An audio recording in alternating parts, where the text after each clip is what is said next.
J'ai l'impression qu'il y a des idées réactionnaires de plus en plus en fait. Les inégalités hommes-femmes, la politique du bouc émissaire.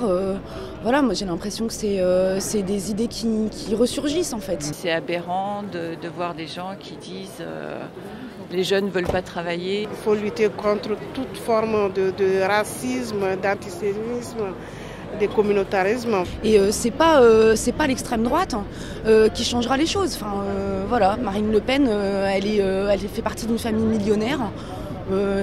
Et puis de toute façon, elle est sur la politique encore une fois, du bouc émissaire, diviser les travailleurs entre eux. S'en prendre aux plus pauvres, s'en prendre comme les autres partis, mais en pire. Chaque salarié qui essaye de se défendre un petit peu dans sa propre boîte, si on s'y mettait tous ensemble, je pense que ça ferait reculer ces idées réactionnaires.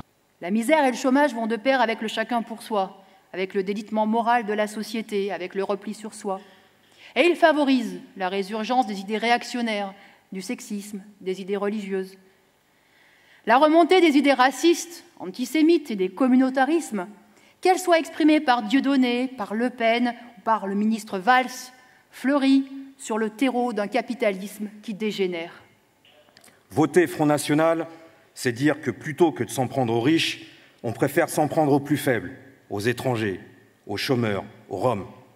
Voter Front National, c'est dire qu'on veut que les riches restent riches, mais que l'on aimerait que le pouvoir tape encore plus fort sur les pauvres.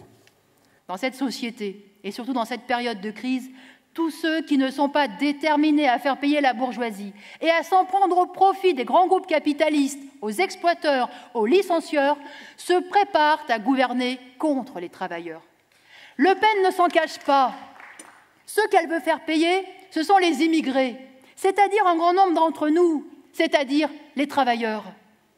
Ceux parmi les exploités qui envisagent de voter pour le Front National votent contre leurs propres intérêts. Car ce vote sera interprété comme l'exigence d'une politique plus dure contre les chômeurs, d'une politique hostile aux syndicats, aux travailleurs qui veulent s'organiser et se défendre.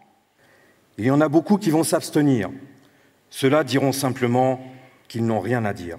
Il faut dénoncer la politique de Hollande. Mais il faut que cette dénonciation vienne des travailleurs et qu'elle se fasse sur la base de leurs intérêts. La droite et l'extrême droite n'ont pas le monopole de l'opposition.